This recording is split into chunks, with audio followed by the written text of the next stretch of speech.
Hello to you. I do hope you're well. Welcome to this video exploring how to answer 10-mark and 15-mark questions for AQA A-Level Religious Studies. I'm Ben Wardle, and in this video, we will be asking, what do you need to include in order to get 10 out of 10 in your AO1 answers and then 15 out of 15 in your AO2 answers? Now, I will be drawing upon two main sources in this video. We'll be drawing upon the example responses that AQA have actually published. So they have published two answers, a 10 out of 10 AO1 answer and a 15 out of 15 AO2 answer. And we'll be unpacking them and having a look at what are the key ingredients of an A-star response according to AQA themselves.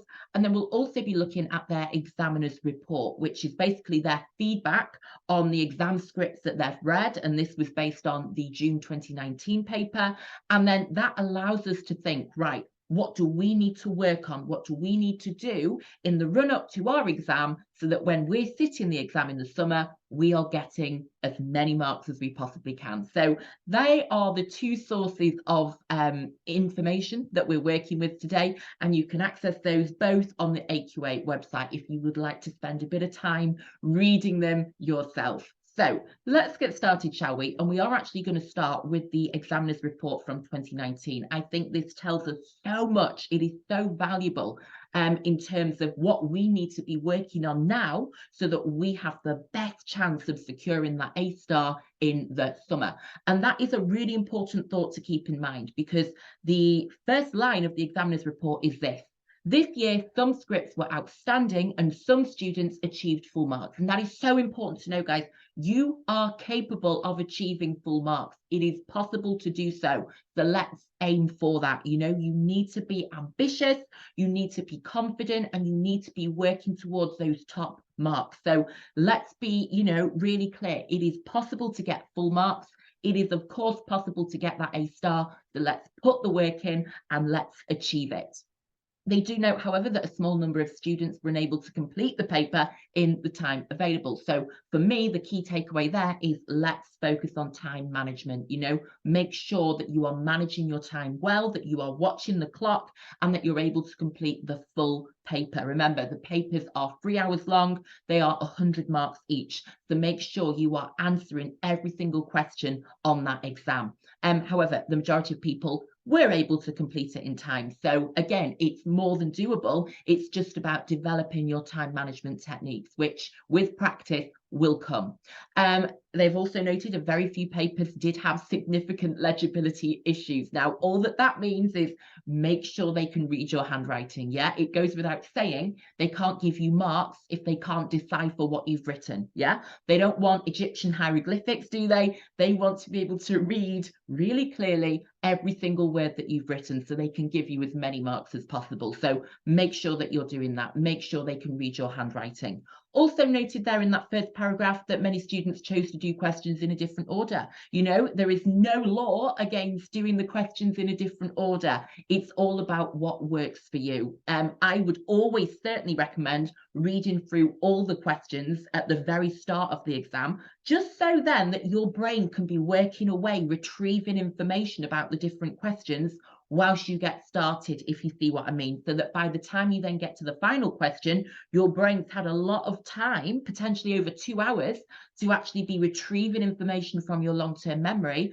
and, providing you with that inspiration to then start writing. So yeah, make sure you do read through the questions before you get started, just so your brain's got a head start, as I say, on retrieving that information and then allowing you to produce the best possible responses. I've then put together here for you in this little yellow box the key takeaways from the rest of the examiner's report. So here is what I have found from reading the examiner's report from AQA. Your answers need to be 100% focused on the question. They do not like it when people go off course. And it's very, very easy to do so because you see the word religious experience. Well, that's the phrase actually, isn't it? Excuse me. You see a phrase such as religious experience. And it's very easy, especially with an AO1 question, to just start writing down everything you know about that topic, isn't it? But it's really, really important that everything you write is relevant. You must focus on the specific question that has been asked and you must keep it relevant. Do not write down everything you know about a topic, especially for those AO1 questions. Make sure everything that you write is really relevant to the particular question that has been asked. Do not just write down everything you can remember about the general topic. The other point is that you need to plan your paragraphs before you write, yeah? Every paragraph needs to be thought about before you start writing it. Because, for example, with your 10-mark questions, we're looking for 3 paragraphs. It's really important before you start writing that first one that you've got an idea what you're going to include in each of those 3 paragraphs, so that you can make sure you have covered everything you need to, and that the examiner can see really clearly that you know what you're talking about. So, make sure you are thinking ahead and you're just planning really quickly, just planning what will go where in your essay. In terms then of the AO1 and AO2 questions, so your AO1 question, please remember it is for knowledge only. They do not want you to be including strengths and weaknesses. So if you are talking about the design argument, for example, don't start telling me the strengths and the weaknesses of it. You need to stick to the facts. You need to tell me who the scholars are and what they've said. Do not start giving me your strengths and your weaknesses.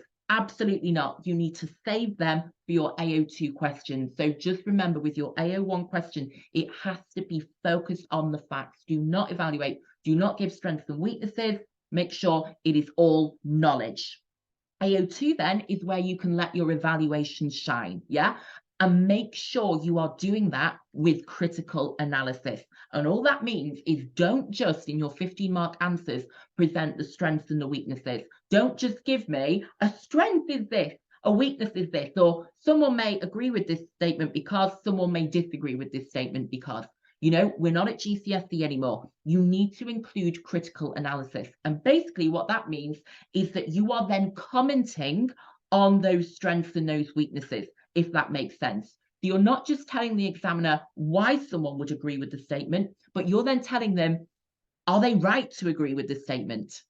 Is their argument valid, or is their argument flawed? So you need to be thinking, I always like to think, as a lawyer. You need to be thinking as a lawyer. You're weighing up the evidence, you're weighing up the case, and you're passing judgment on it. You should not just be regurgitating agree and disagree points. You need to be saying which points are right and which points are wrong. So it's called critical analysis, where you're thinking critically about the different points that you're making. AO2 questions also need to reach a judgment. You have to be bold in terms of reaching a justified conclusion at the end. You are not here to sit on the fence. Those statements are, often very provocative, aren't they? Don't be afraid to make a clear conclusion and reach that clear conclusion. Do not be sitting on that fence. Develop your argument. And I'm going to be showing you AQA's example answer, which does exactly that. They've given us a 15 out of 15 answer, which is really clear in terms of reaching a conclusion. So watch out for that. That is on the way very soon for you. Also then, just more generally, make sure you are managing your time. It's absolutely key. You've got 3 hours, as I said, for 100 marks. So keep an eye on the clock. Your handwriting needs to be clear, of course, not going to patronize you about that one. You need to know your scholars and what they said. Yeah, really important that you know your scholars. Ideally, there will be a scholar in every paragraph that you write, and make sure you're spelling their name correctly, and make sure that you know what they've said. Don't be saying, for example, that Plato said that an iPhone is a great invention, or you know what I mean. Like, make sure that all your points are accurate. Everything needs to be accurate. And then finally, make sure that you remember your spelling. Yeah, your spelling is so important, especially with the key words such as empiricism, for example, and organization matters as well. And that is why I say to plan. Make sure that you are really clear what you're going to include in each paragraph, so it doesn't become muddled. We need to show the examiner that you have not only got knowledge of the content, but you've got knowledge of how to write and structure an essay. And that all comes down, in my opinion, to a very quick plan before you start writing, just so that you've got an idea of where your essay is going to go, and then you can guide your examiner through your answer. So Let's deep dive first into your AO1 10-mark question. And this is the mark scheme your examiner will have. So your examiner will be reading your answer and they will then be looking at this mark scheme. And this allows them to determine your mark, basically. It allows them to judge, is your answer a level 5? Is it going to get 9 or 10 out of 10? Or is it lower down? Is it going to be a level 3 where you're only getting 5 or 6 out of 10? And then you can see here these bullet points. They tell us what a level 5 answer looks like. And so if you can tick all of these off in your essay, you can get that level 5. You can get 10 out of 10. You can secure that A star. So what do we need to be reaching that top band, that level 5? Well, here's what I would say. You need to aim to write 3 detailed paragraphs. Now, I think potentially you could get away with 2. You could also potentially get away with 4 if you've got your time management down to a T. But my aspiration, my aim is always to write 3 detailed paragraphs.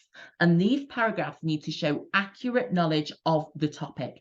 Everything that you write needs to be relevant to the question. And I cannot emphasize that to you enough.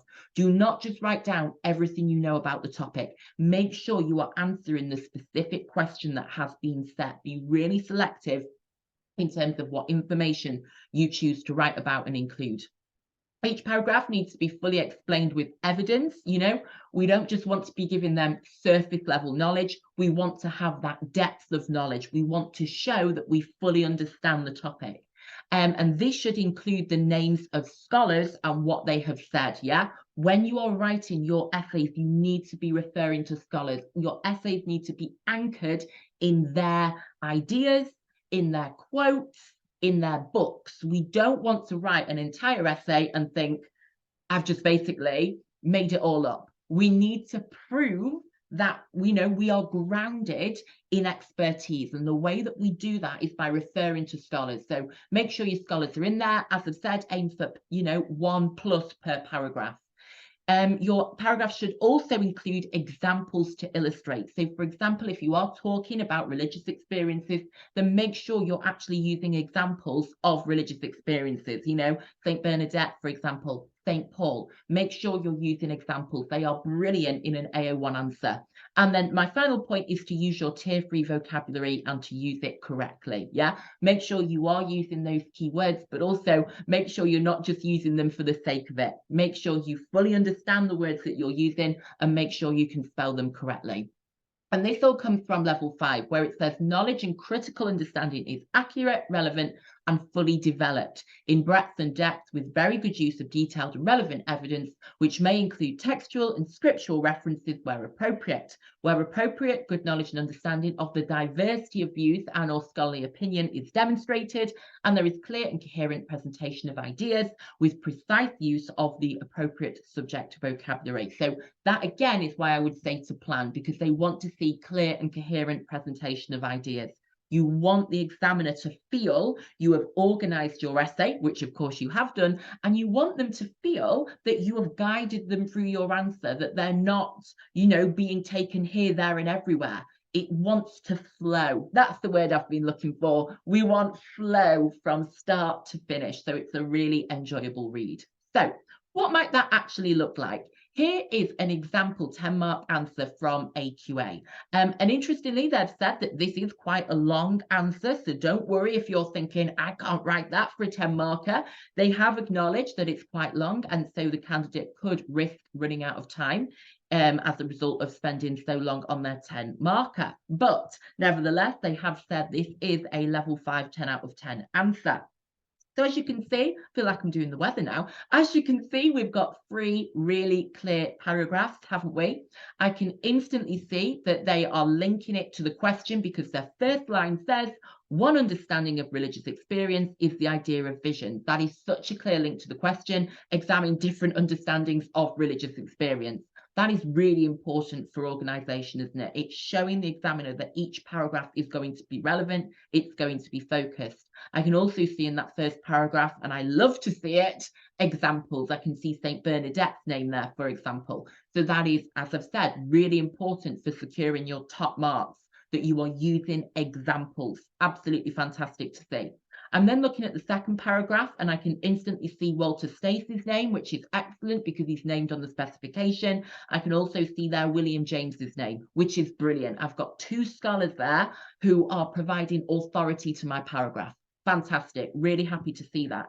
And then of course in that final paragraph I can also see Rudolf Otto's name and I can include a quote from him, Mysterium Tremendum et Fascinant, which is fantastic as well because again I've got another scholar. I've also then got an example there of Moses and the burning bush. So for me that, you know, and I've not even gone into detail yet, but that answer is really strong. It's got the key scholars, it's got examples, it's looking good. So if we unpack a little bit more in terms of why it got the top marks, AQA say it covers a greater breadth than necessary to reflect different understandings of religious experience as the question requires, but it also develops its points and makes good use of examples. And that is the key point here, guys.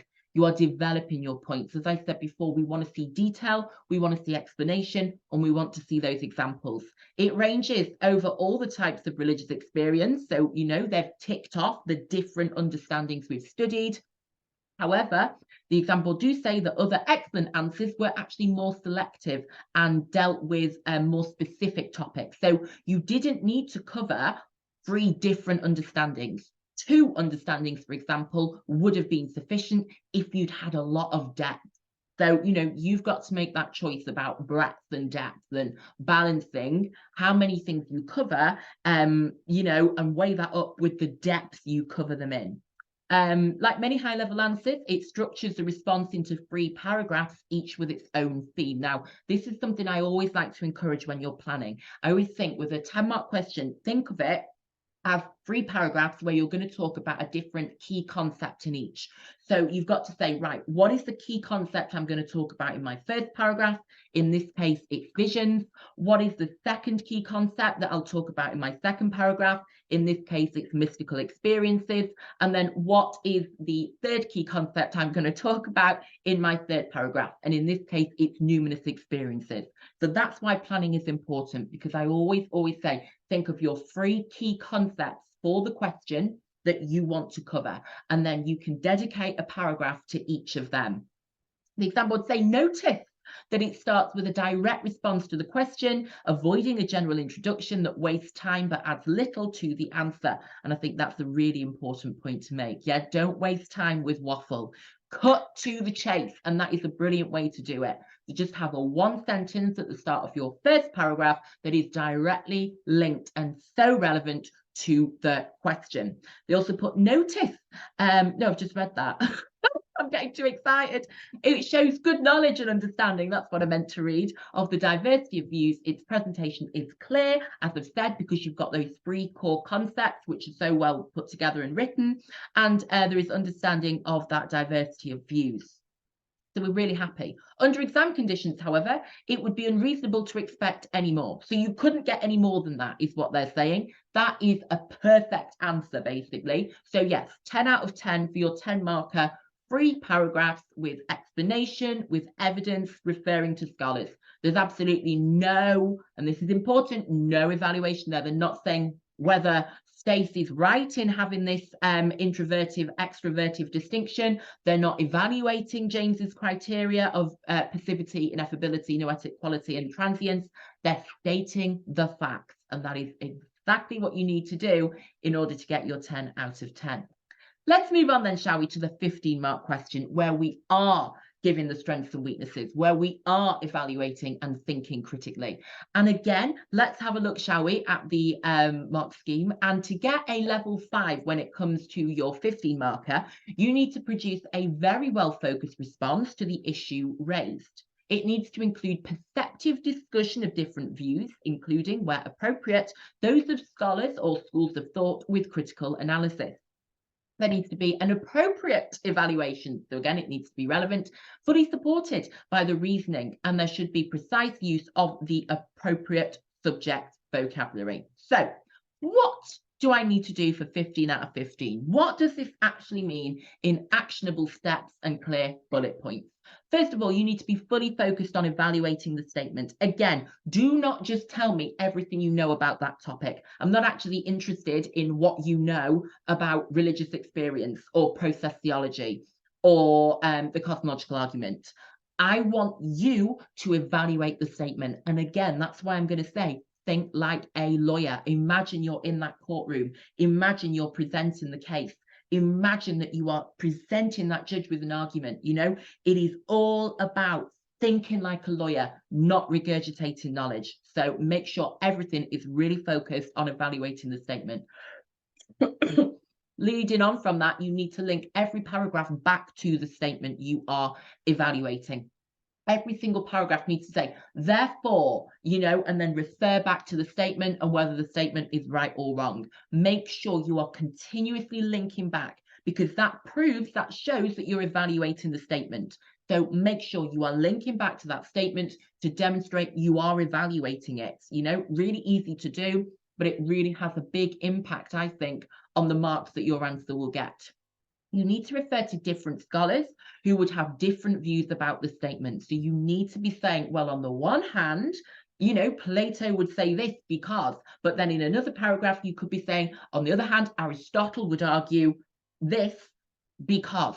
So make sure you are referring to different scholars who would support different sides of the argument. You need to explain what they would say about it using examples and indeed quotes where it's relevant. But you need to go further than that. As I say, you need to critically analyze what they have said. So don't just tell me, Plato would agree with the statement because he said X, Y, Z. You then need to add in a sentence telling me, is he right to think that? You know, is it logical for him to have reached that conclusion? Is the conclusion that he reached something that people would still agree with today? Or actually, have you found a problem with his argument? Is there a reason that although Plato is agreeing with the statement, he's actually not right to be agreeing with it? And that is where you showcase your critical analysis. It's basically showing the examiner that you've not just learned stuff from a textbook, but you're actually engaging in philosophy yourself, that you're actually thinking independently, you're actually thinking autonomously. And that is so important to showcase to the examiner in your exam. So, for example, as I put there, is Griffin right to say God is not omnipotent? You know, you might be using Griffin you know, as an argument when you're talking about the problem of evil and suffering, for example, you know, but actually, is he right to say God is not omnipotent? You know, is that something that we find in Christian scripture? Excuse me, guys, do excuse me, you know, or actually, is that an, you know, a inappropriate assumption for him to make or the wrong conclusion for him to have reached? So make sure you are critically analysing what the scholars have said. You also, at the end, need to be reaching a clear, justified conclusion that is based on what you've written in your essay. I want you to reach, as I said before, a really bold, clear conclusion. Don't then suddenly write a conclusion that seems completely random. You know, in conclusion, I actually personally think, and then go off on a different tangent. Don't do that. Make sure, again, it's that word flow.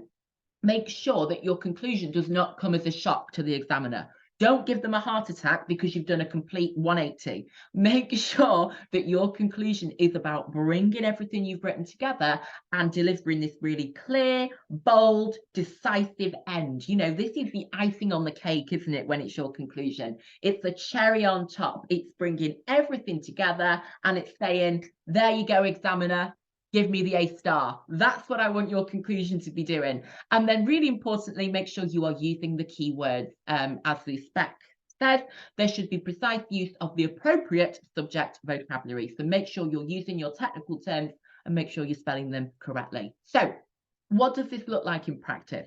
I want to show you another AQA exemplar, and this one is on process theodicy. And the statement that they are evaluating is, process theodicy solves the problem of evil. Now, the first thing I want to draw your attention to is the first paragraph. And this is a very bold thesis statement. And this is basically telling your examiner what your essay will conclude at the start. Now, this is something that is very popular in essay writing. You will do this at university, and you may want to do it in your 15 markers. And it's basically, as I say, where you start the essay by saying what your essay will conclude. So they've written, I strongly disagree with the statement that Griffin's process theodicy solves the problem of evil and argue that it fails to do so. So for me, this really illustrates that idea of thinking like a lawyer and of being bold in your 15 markers, because they are presenting to the examiner how they are going to conclude, and they are showing that this essay will now demonstrate why they are right to disagree. And so that's, for me, a brilliant example of thinking like a lawyer. Now, I have to add in here that there is a risk when you do this, because you could end up then, if you just start your essay saying, I strongly disagree, you could then end up writing a very one-sided essay, couldn't you? You could end up writing an essay that is completely one-sided because it's just going disagree, disagree, disagree.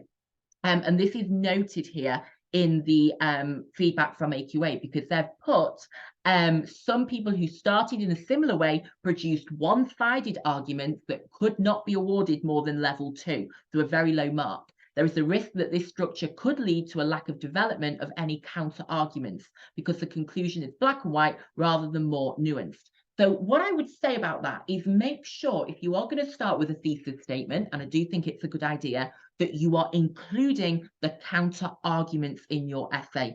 And, you know, this is something that we do in the courtroom, don't we? Lawyers have to be ready to address the counter arguments. They can't just go in there and say, I am right and this is wrong. They have to show that they've considered the defense position, that they've considered the opposing side's arguments, so that they're ready to respond to them. And so that is why this essay uses language such as on the other hand, because it's all about considering different points of view. Now, you can absolutely then consider an agree argument and then give a rebuttal to that. But you have to make sure, I have to emphasize this in your 15 markers, that you are considering different points of view. So do use the thesis statement, but you do need to consider both sides of the argument as well. And what else have they said then? They've said that it's a satisfactory length. So that's really good. I mean, I can see that I've got a thesis statement and then I've got what? 1, 2, 3, 4 paragraphs. So that gives us an indication of, you know, how much we should be writing. It says here there is a very clear structure, which again is the result of planning and thinking through before you start writing, you know, what you are going to write, which in this case leads to critical analysis. So the structure itself has facilitated the critical analysis. For example, the line that stands out for me is this one. This argument is fatally flawed because it is unthinkable for someone to worship God who is not powerful enough to create the world or seemingly solve the problem of evil. That is critical analysis, where you are commenting on the arguments you're presenting. Excuse me, because you are literally saying this argument is fatally flawed. That is critical analysis, and that is what we like to see. However, they do actually add the answer is not perfect, because, for example, it could have focused more on omnipotence in the first paragraph to make a stronger link between pre-existing material and the challenge to the idea that God is both omnibenevolent and omnipotent. So, you know, there is still things they think could be improved here, but here's the important bit. The answer is fully focused on the issue. It discusses different views and includes critical analysis. Again, it would be unreasonable to expect more under exam conditions. So if you can produce something of this length, you know, with this level of ambition in there, you know, obviously it's got to all be accurate information. And I want to see scholars' names in there, and I want to see critical analysis in there. Listen, there's your 15 out of 15. There's your 8-star response. Now, I hope that this session has shown you that it's absolutely possible for you to get the 8-star in your answers. If you are being, as I say, being confident, being bold, and you are meeting that level 5 criteria, you are going to get the top marks. So really keep working on your essay technique. Really practice writing your essays under timed conditions as if you were in the exam room, because that is just as important as knowing the content. You know, we can know all the scholars in the world, but if we're not confident applying them and writing about them in our 10-mark and 15-mark answers, there's no point knowing all their names. So make sure you are practicing your writing, make sure you are practicing your essays, and all I want to say now is good luck. You've seen what success looks like. Let's go and achieve it for ourselves. Thank you for watching. Have a good day. Bye-bye.